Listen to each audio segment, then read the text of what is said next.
Bapak Ibu yang akan punya menantu ya. Dan Bapak Ibu yang akan melepaskan anaknya di pelukan menantu ya. Siap dengan prinsipnya ini. Yang pertama, hidup tidak ideal. Jangan berharap ideal.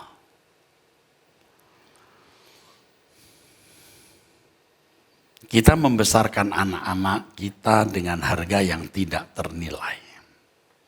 Dan kita berharap anak kita jatuh ke tangan yang tepat, akan terus dapat membahagiakan orang tua dan bisa dimiliki jika mungkin dan memiliki orang tua. Tetapi hidup ini tidak ideal, saudara.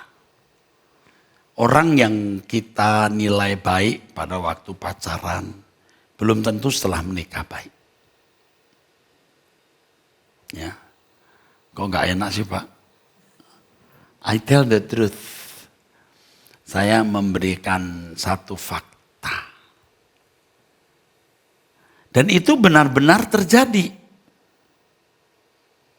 Dan sudah terjadi.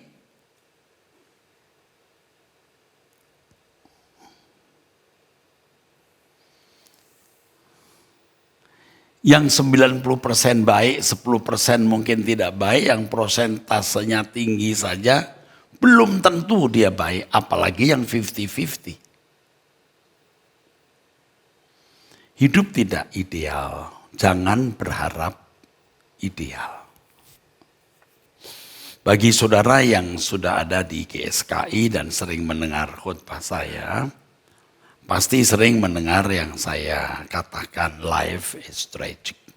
Hidup ini tragis. Jadi saudara harus memberi ruangan kenyataan hidup yang tidak ideal. Kalau harus kehilangan anak, misalnya menantu terlalu menghai,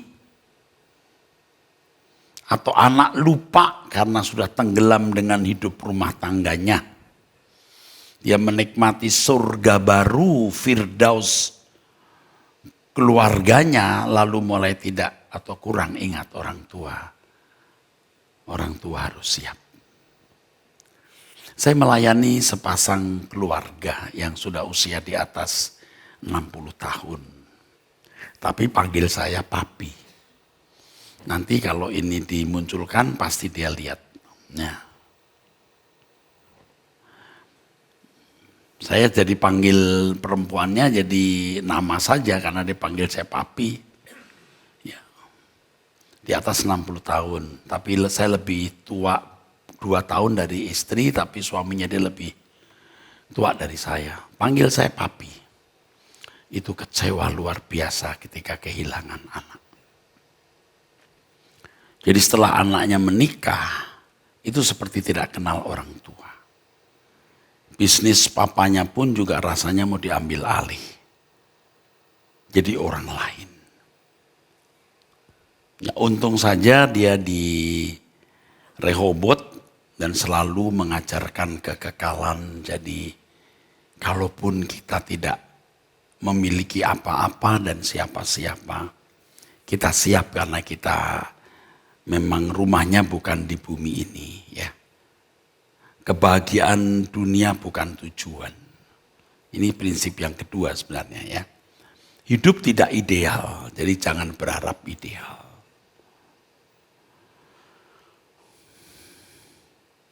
Anak sendiri loh, ketika punya dunia baru, keluarga, bisa tidak memiliki, tidak lagi perhatian kepada orang tua. Biasanya orang tua akan menyalahkan menantu, padahal belum tentu. Belum tentu bisa berarti ya, juga bukan bisa berarti ya, juga bisa berarti tidak. Ya, memang ada menantu-menantu yang tidak tahu diri dan saya harus menilainya jahat. Jadi setelah menikah, dia tidak ingin suaminya sering berhubungan dengan orang tuanya. Atau kalau itu laki-laki yang cari nafkah, bisa menghidupi keluarga, penghasilan dari suami, Dia tidak ingin istrinya sering berhubungan dengan keluarga besarnya. Apalagi kalau keluarganya dia masih punya adik-adik sekolah dan dia lihat ekonominya tidak stabil, ancaman bagi dia. Apalagi kalau dia memang orang perhitungan atau pelit ya, tidak generous, tidak murah hati. Dia akan mencoba untuk memisahkan istri dari orang tuanya. Ya. Tadi saya katakan tidak tahu diri ya. Kenapa tidak tahu diri? Karena istrinya ini dilahirkan oleh orang tua. Dibesarkan. Sampai pinter begini nih loh. Berapa dia bisa beli wanita seperti ini? Berapa ratus juta, berapa miliar, berapa triliun, tidak berlebihan. Kok bisa ya bersikap begitu? Maka saya ganti kata yang lebih tepat apa tadi? Jahat. Jahat. Sebab kalau seseorang menikah, dia harus menghitung siapa orang tuanya, masih punya adik enggak. Dia punya tanggung jawab orang tua. Orang tuanya punya tanggung jawab adik-adik. Dia mesti membalas kebaikan orang tua dengan membesarkan adik-adiknya. Karena dia sudah dibesarkan. Itu mutlak saudara, mutlak. Jadi kalau seseorang mengambil wanita sebagai istri, lalu dia tidak peduli dengan keluarga besarnya atau keluarganya maksud saya, keluarganya ya tidak harus keluarga besarnya termasuk AI-nya, anti pamannya, bukan begitu ya, keluarganya itu jahat saudaraku. Tapi kenyataan itu terdapat anak yang melupakan orang tua, menantu yang bersikap jahat tadi. Nah sekarang saya bicara kepada orang tua, siap. Nanti ada prinsip yang berikut saudaraku, mengandalkan Tuhan. Ya. Ini ada 9 prinsip. Ya. Mengandalkan Tuhan. Jadi jangan berharap anak membalas kebaikan orang tua. Jangan berharap menantu mengabdi kepada Anda. Kita harus melihat keadaan yang terburuk, the worst, ya. Jadi hidup tidak ideal, jangan berharap ideal. Satu. Yang kedua, kebahagiaan kita bukan di dunia ini. Nah, kalau bagi orang-orang yang tidak berpikir kekekalan, apa yang saya sampaikan ini mungkin dianggap berlebihan. Tapi ini fundamental sekali, saudara. Ini prinsip. Our lives are very short. Hidup kita itu sangat singkat.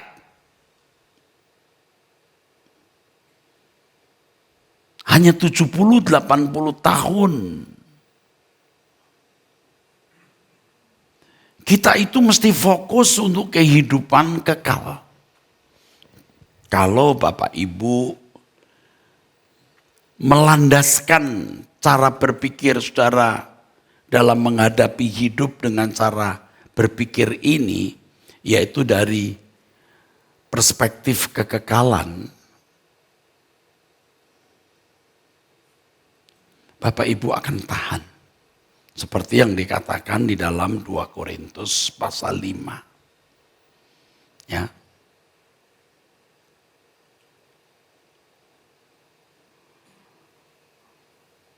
Kami tidak memperhatikan apa yang kelihatan tetapi yang tidak kelihatan. Karena yang kelihatan ini sementara, sedangkan yang tidak kelihatan itu kekal. Dan banyak lagi ayat firman Tuhan yang mengatakan atau menunjukkan bahwa kewargaan kita ada di dalam surga. Ini harus menjadi fondasi cara berpikir saudara. Kalau saudara tidak mau menerima ya enggak apa-apa. Terutama saudara-saudara yang masih tidak mau mengerti bahwa Anda itu bukan binatang, Anda itu manusia yang kalau mati tidak kehilangan kesadaran. Kematian tidak menghilangkan kesadaran. Kematian akan tetap membuat Anda memiliki kesadaran dan kesadaran Anda itu kekal. Di balik kehidupan ini ada kehidupan lagi. Dan mestinya kita preparation untuk kehidupan yang akan datang nanti. Untuk everlasting life kita. Jadi kalau ada kegagalan, apapun bentuk kegagalan itu. Gagal karir, gagal studi, gagal apapun. Sebenarnya belumlah bisa disebut kegagalan. Kecuali tertolak oleh Allah. Kecuali tidak diperkenan masuk kerajaan surga. Itu baru kegagalan. Jadi kalau kemudian saudara kehilangan anak,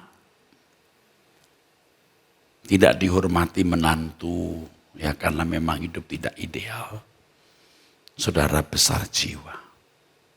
Orang Tionghoa bilang tafang. Ya tafang. Legowo. Ya sudah. Nanti kita masuk ke butir ketiga, menerima keberadaan menantu dan anak. Karena Tuhan.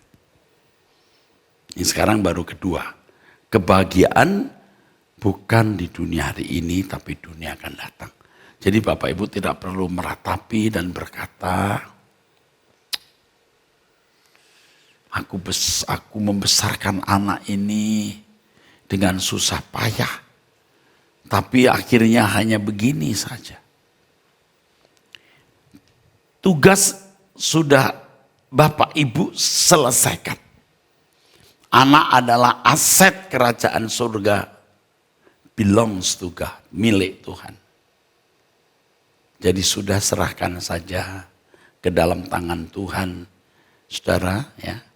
Nanti ada prinsip yang terakhir yaitu berdoa, mendoakan. Jadi kita doakan. Ya begitu. Katakan amin. Kok jadi sedih saudara? Here's life, inilah hidup. Ya. Kebahagiaan di bumi ini sementara. Oke, yang ketiga. Menerima keberadaan menantu dan anak. Setelah menikah bisa terjadi perubahan. Ya. Anak juga bisa mumet. Ya. Anak juga bisa mumet saudara. Menghadapi persoalan. Ya. Sebab ketika dia menikah, waduh. Ternyata ini kalau anaknya laki-laki ya. Waduh ternyata istriku perempuan. Padahal mamanya juga perempuan. Tapi perempuan yang satu ini beda. Atau kalau anakmu perempuan, kemudian dia mempunyai laki-laki, dia tinggal serumah, hidup bersama, wah ternyata suamiku laki-laki, begini nih laki-laki. Padahal bapaknya juga laki-laki, tapi tidak sama seperti laki-laki ini. Waktu pacaran itu saudara memang manipulatif seringkali ya, manipulatif. Pria bisa tertipu oleh calon pasangannya. Ini yang tiap hari, hampir tiap hari ya bisa ya. Ketemu saja bisa ketipu. Ternyata dia begitu, waktu belum menikah, pacaran, kelihatan tanggung jawab. Tapi begitu menikah, pulang ke rumah mainannya cuma gadget. Diajak ngomong, belum kasarnya. Ya, bisa tertipu, wanita bisa tertipu, pria bisa tertipu ya oleh calon pasangannya setelah menikah baru tahu. Apalagi mertua. Waduh, mertua ya. Ketemunya baru sesekali. Kalau nggak udah ketemu mertua dipakai topengnya. Udah siap-siap topengnya, apalagi pria itu cerdas gitu. Ya tante, ya om, waduh. Ketika sudah mulai dikasih lampu hijau, dia nggak manggil om lagi, papi. Belum disuruh panggil papi, udah papi. Waduh, kau minta dilegalisir maksudnya. Bayangkan saudara. Saya punya cerita ya, istri saya itu tahu nih. Ini waktu kita masih muda melayani ya. Saya belum menikah waktu itu. Melayani pasangannya. Suami istri udah menikah. Waduh, laki-lakinya galak. Saya mesti beritahu jahatnya. Istrinya hamil saja ditendang loh saudara. Hamil. Jahat bener nih laki-laki. Sampai akhirnya si perempuan ini minum obat tidur sebanyak-banyaknya sampai pingsan. Waktu itu kami masih muda, belum menikah, tapi sudah aktivis. Wah, kita bawa ke dokter ya udah. Nah, ya kita akhirnya kenal dengan mamanya. Mamanya waktu itu nggak Kristen ya. Jadi kurang setuju nih kalau anak perempuannya ini masuk Kristen. Tetapi karena dilayani oleh gereja ya mau tidak mau dia baik. Akhirnya mamanya masuk Kristen, papanya masuk Kristen.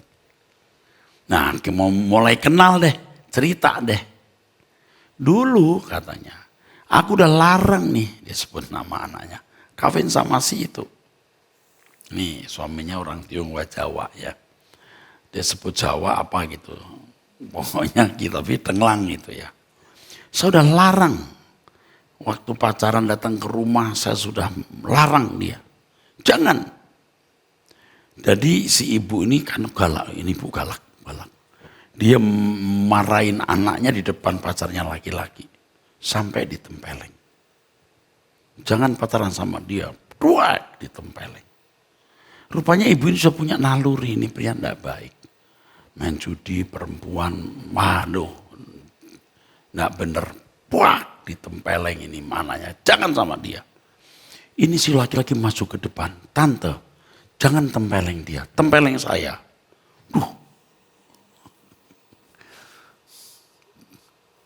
Ya si perempuan jatuh hati lah, dia ada pendekar begitu.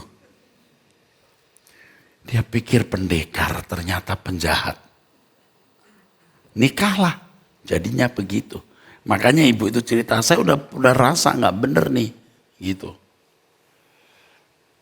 Tapi sudah jadi apa boleh buat saudara. Kalau sudah menikah, apapun orang tua harus menerima anak yang bisa mengalami perubahan ya, dan tidak menuntut menjadi yang diharapkan. Bisa dinasehati. Bisa diarahkan, nak, papa, mama, mau kamu sebagai anak mestinya begini, begitu. Tapi kalaupun tidak bisa nurut, jangan paksa.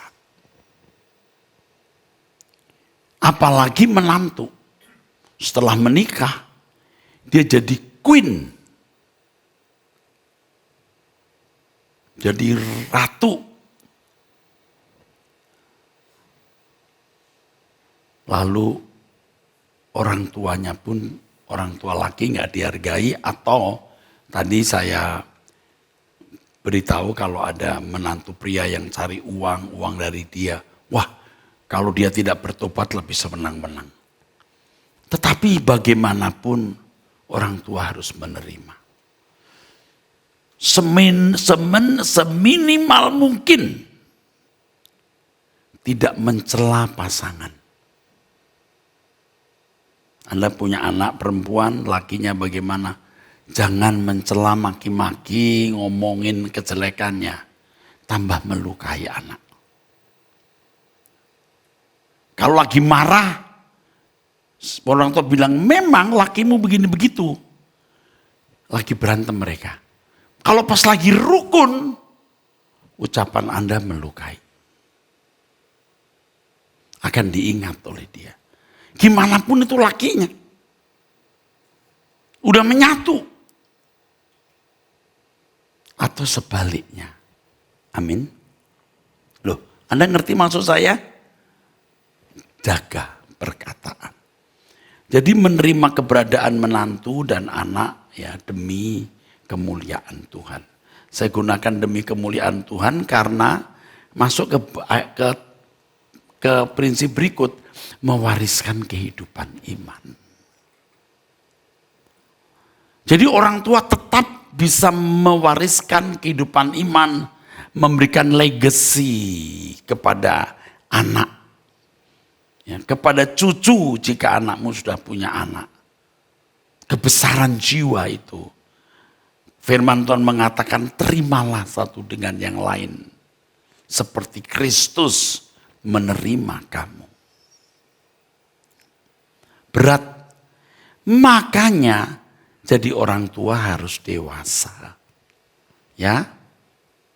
Jadi orang tua harus dewasa. Kalau anak Anda salah, Anda tidak boleh membela anak.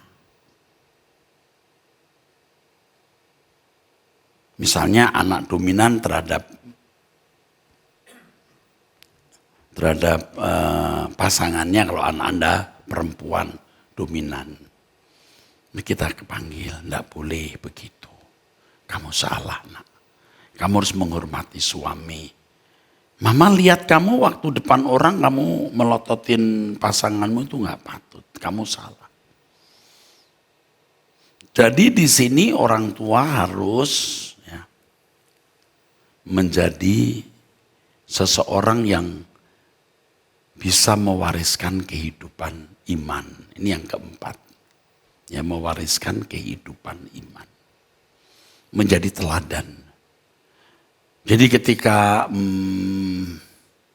maksud saya ketika pasangan dari anakmu punya kekurangan, kamu simpan saja. Kecuali sangat terpaksa untuk mengarahkan anak. Jika tidak, jangan. Sebab kalau mereka nanti rukun atau kalau pasangan dari anakmu berubah, wah jadi masalah. Oleh sebab itu kalau di Rehobot ini ada gasak gerakan satu kata, kita harus menjaga perkataan kita. Ya, kalau tidak perlu jangan ucapkan. Ketika orang tua menerima keberadaan anak sebagaimana adanya, juga menantu, ya, anak pun akan berasa. Anak sibuk, tidak pernah bisa nengok orang tua, diingatkan, nak lebih mestinya kamu menengok orang tua 1 bulan 2 kali atau 3 kali. Supaya nanti anakmu juga akan meneladani sikapmu. Bayangkan kalau kamu seperti, nanti kalau kamu jadi orang tua, anakmu bersikap seperti kamu terhadap saya. Rumah bisa dijangkau 15 menit, 2 bulan sekali juga enggak. Kamu datang say hello, bawa anak, bawa bubur ayam, ngomong sebentar, ajak mamanya makan keluar. Tapi kamu 2 bulan sekali juga enggak. Nanti anakmu suatu hari akan mencontoh kamu. Ya, jadi Bapak Ibu harus mengerti ini. Tapi kalau sampai akhirnya anak tidak mengerti, ya sudah, menerima keberadaan anak memang begitu. Jangan menuntut keadaan yang lebih parah. Kalau kemudian di hari tua Anda harus dibawa ke panti jompo, ya enggak apa-apa. Daripada di rumah Anda disakiti oleh menantu, ya lebih baik Anda di rumah jompo, ya. Kami sering membicarakan soal rumah jompo. Sering membicarakan. Saya pernah mengatakan tapi anak saya pada nggak suka atau marah. Mungkin kalau tua nanti papa nggak mau merepotkan kamu. Papa siap-siap saja ke panti jompo. Marah deh. Maksud sih papa ngomong gitu? Iya enggak apa-apa. It's okay. It's okay. Saya, Pak Kyong, Bu Esther. Kita bikin GSKI di dalam rumah jompo. Ya oke. Ya Bes juga bergabung. Karena kamu tua belum waktunya. Siapa tahu kita di sana. Aduh, Pak Yehuda mau nyusul? Oke, ada kamar ya, masih ada ya. Aduh, Kita nanti punya rumah jompo ya. Rumah jompo Corpus Delicti namanya. Kita sering bicara itu. Karena kami juga punya tanah, punya rumah, orang beri kita tanah, orang beri kita rumah dengan banyak kamar, lalu bingung mau bagaimana. Ya, yang sulit itu mencari orang yang bisa mengelola dengan hati yang mencintai. Sebab kalau hanya gaji, wah kita nggak mau. Udah pengalaman kita, udah orang tua. Saya udah cukup tua dan lihat beda suster gajian dengan suster kecintaan itu beda ya. Oke, jadi mewariskan kehidupan iman. Dengan cara menerima keberadaan menantu. Ya, tidak ngomel, tidak marah, tidak maki-maki. Kehidupan saleh harus diwariskan dalam relasi atau hubungan dengan anak dan menantu. Ya.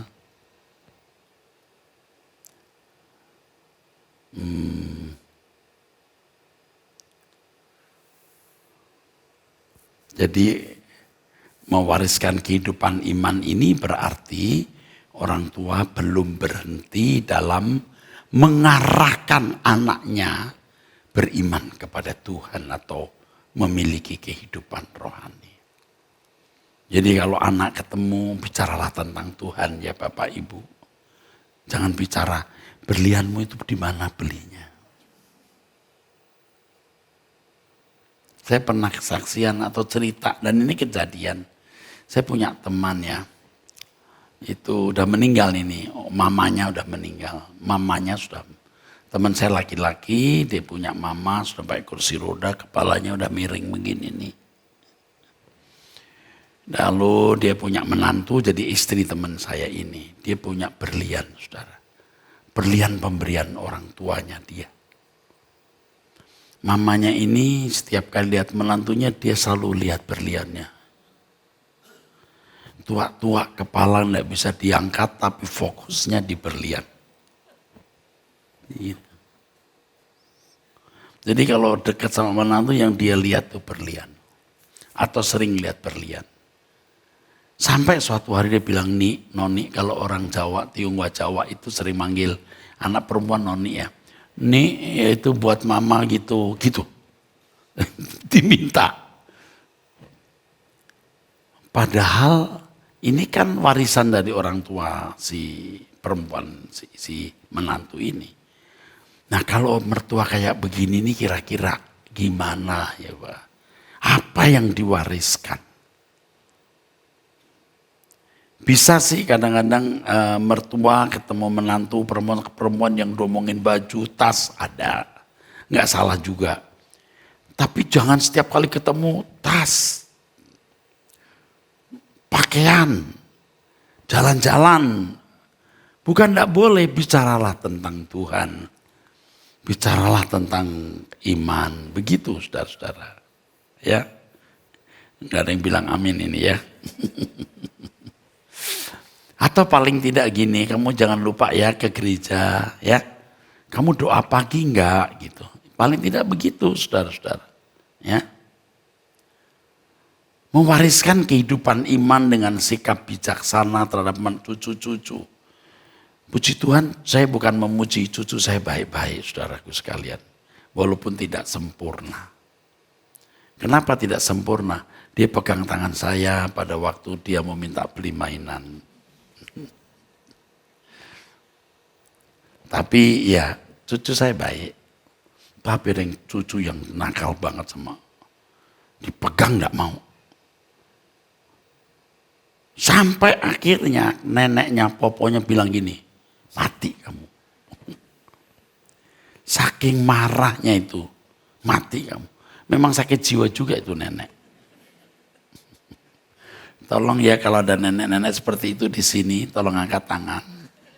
Calon nenek, enggak ada kan? Pasti enggak, ini jahat, enggak boleh.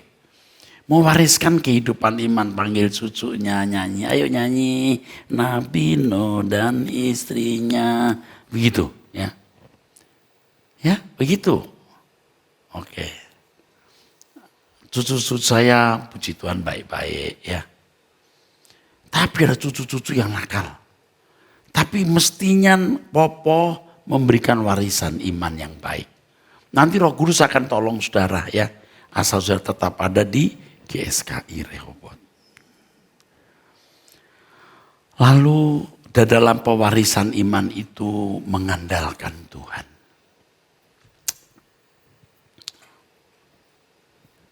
Jangan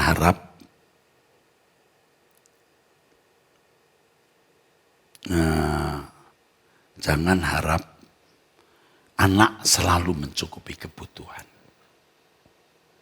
Tetapi Bapak Ibu juga jangan takut dari esok akan keleleran. Saya tidak pernah melihat orang yang setia kepada Tuhan sejak muda keleleran. Kalaupun dia akan keleleran, Tuhan akan panggil dia. Tuhan akan panggil pulang dia supaya dia tidak menjadi beban. Ya. Jadi mengandalkan Tuhan, jangan berharap anak. Dan jangan menuntut. Apalagi kalau anak kasih uang nih. Misalnya kasih 3 juta. Dia bilang, kata mamanya, lu picek enggak? Mama enggak cukup nih 3 juta. Mama perlunya 30 juta.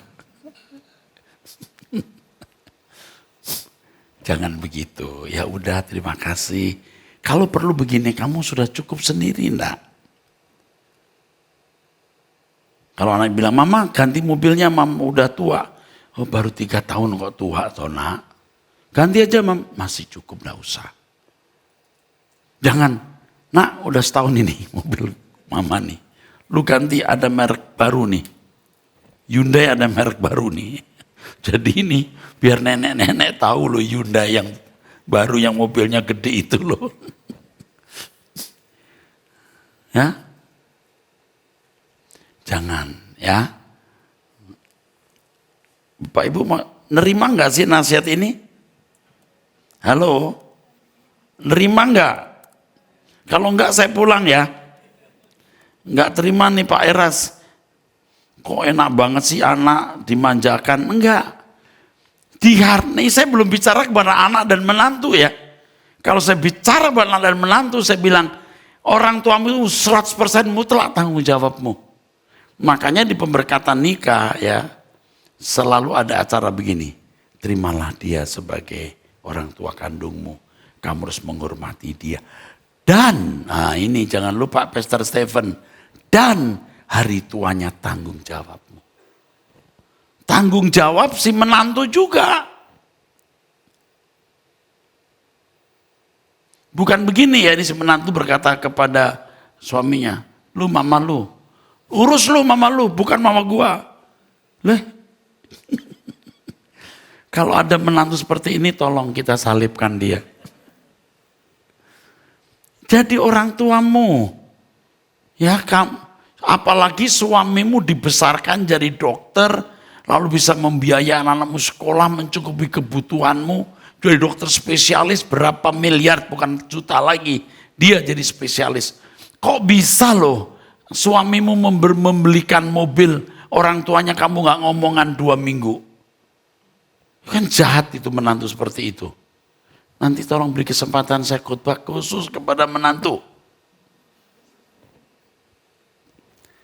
Ini gak adil nih, ini mertua terus nih yang saya pakai M16 nih, tuk. Pakai rudal, nanti saya mesti ngomong sama menantu. Kalau perlu kita bikin semacam seremonial. Menantu-menantu cuci kaki mertua. Ya, oke.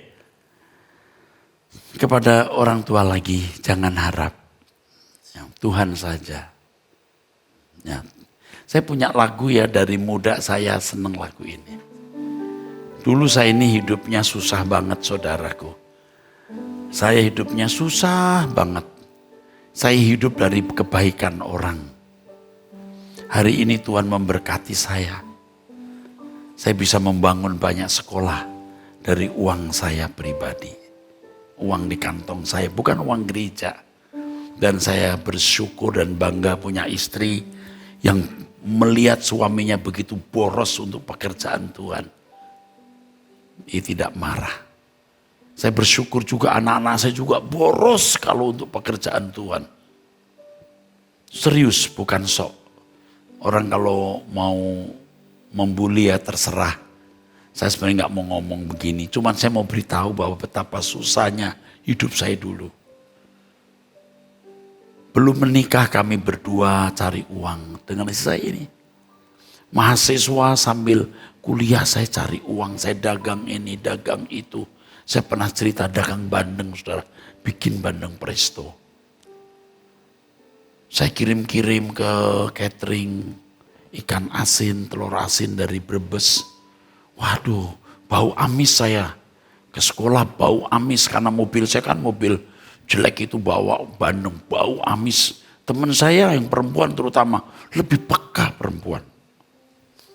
Kamu amis loh katanya. Emang gua amis. Terus susah banget. Tapi saya ingat lagu ini. Sampai saya pacaran 8 tahun loh. Nggak nikah-nikah karena nggak punya duit. Kalau punya duit itu dipakai untuk sekolah minggu, beli kado untuk anak sekolah minggu, beli sepatu untuk anak remaja nggak punya sepatu. Tuhan saksinya. Tapi hari ini limpah, lebih dari cukup. Saya bersyukur juga punya sahabat-sahabat seperti Pak Kiong, Bu Esther, berani-berani sekali. Kita menghidupi 1.600 mahasiswa, 900 yang tinggal di asrama, di Medan, kita cukupi. Belum lagi SMA yang ada boarding schoolnya, ada dormitorinya. Diasramakan dan tidak sedikit yang beasiswa. Kita hidupi, Michelle biasanya pegang. Tapi saudara, dulu saya susah sekali. Sebenarnya saya itu bukan orang miskin saudara. Tapi sangat miskin. Tapi saya menjalani hidup. Ya banyak orang kaya dulu sangat miskin. Tapi lagu ini, dulu waktu susah orang bisa menikah, punya kendaraan, saya susah. Saya punya lagu ini. Lagu ini bukan karangan saya. Bunga harum dijadikan Tuhan. Burung udara dibimbingnya. Tentu aku diingatnya. Bapa di surga jaga atasku. Jadi kalau Tuhan pelihara saya sampai hari ini, hari esok saya pun pasti dipelihara. Bapak Ibu jangan mengandalkan siapapun. Keadaan terburuk anak menantu tidak merawat saudara. Kita masih dipelihara Tuhan. Maaf saya ngomong gini. Ini ada anak dan menantu saya. Mereka orang-orang yang melayani Tuhan pasti memelihara mertua dan orang tua dengan baik. Dulu saya susah banget saudara. Gak kepikir loh bisa punya sekolah, berapa banyak sekolah yang saya bangun. Sekolah udah ribuan murid. Bukan mosok. Tuhan itu hebat. Andalkan Tuhan. Bunga harum dijadikan Tuhan. Burung udara dibimbingnya. Tentu aku diingatnya. Bapa di surga jaga atasku. Percaya Tuhan jaga Bapak Ibu. Amin. Pasti Tuhan pelihara. Oke. Prinsip yang berikutnya ya. Mengandalkan Tuhan tadi. Terus yang keenam, sebisa mungkin tidak menjadi beban bagi anak. Kita tidak menciptakan sandwich generation. Sandwich generation. Ini istilah dari kehidupan anak atau orang yang ditekan dari dua pihak. Satu pihak orang tua, lalu yang kedua dari pihak anak. Sandwich. Sandwich kan begitu saudara ya. Ini sayur, daging, ditekan dua roti. Kalau bisa kita tidak menjadi sandwich generation. Tidak menciptakan sandwich generation. Sebisa mungkin tidak menjadi beban bagi anak.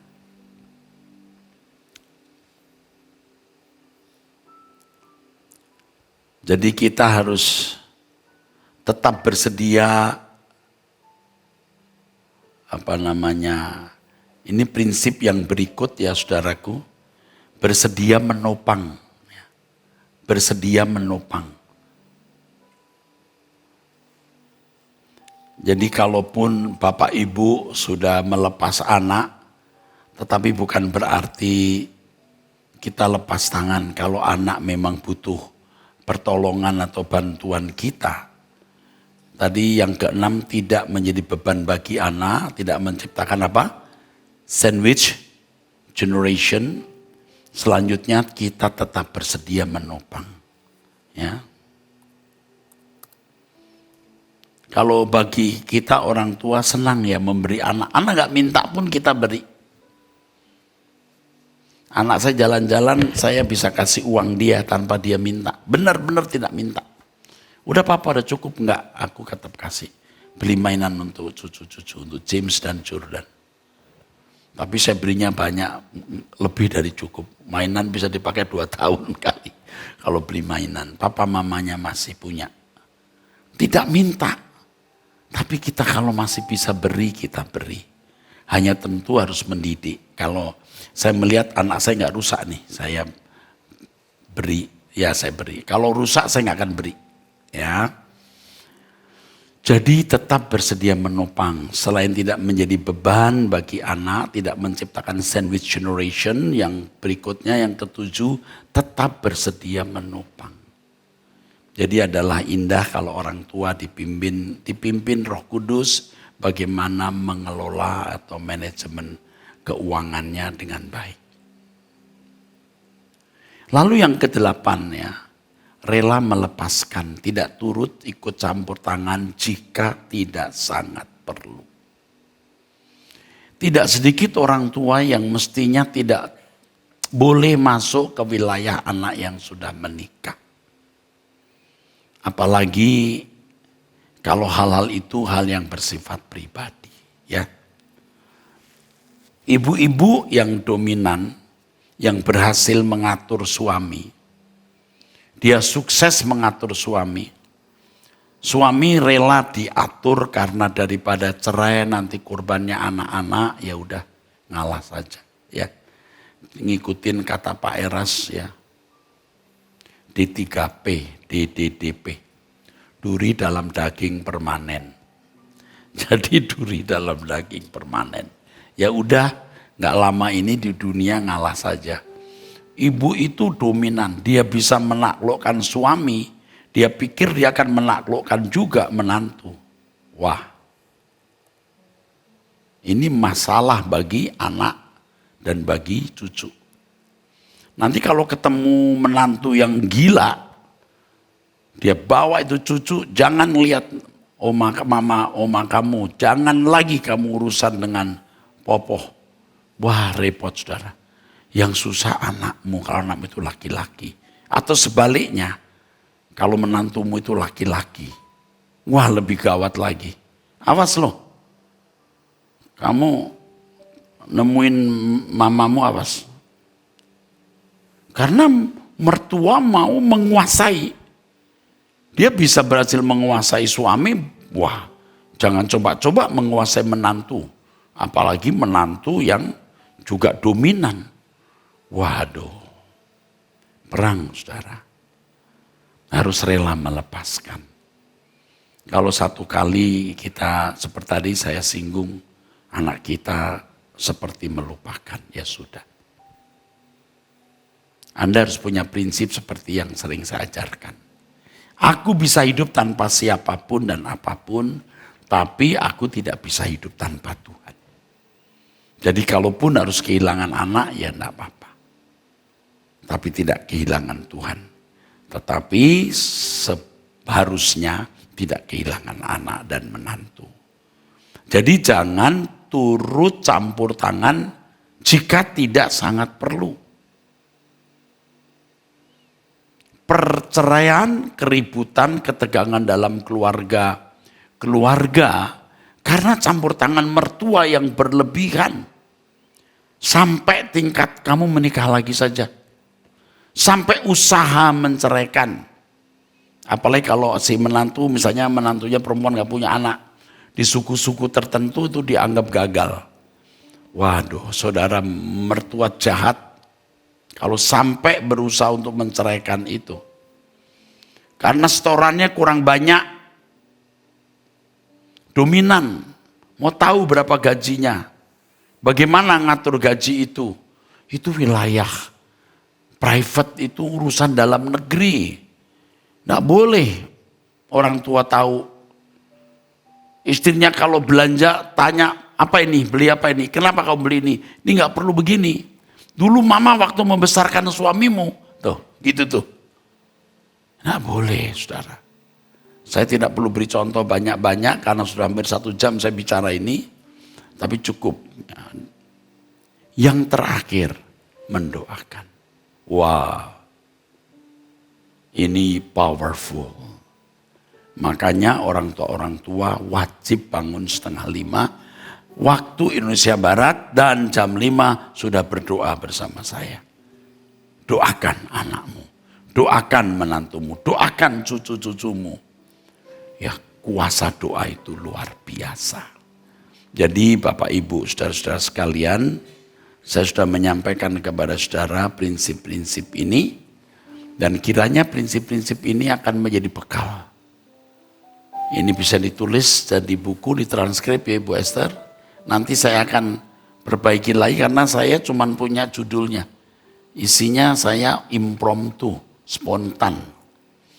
Nanti kalau ditulis akan bisa lebih lengkap. Finally I want to say thank you, I love you.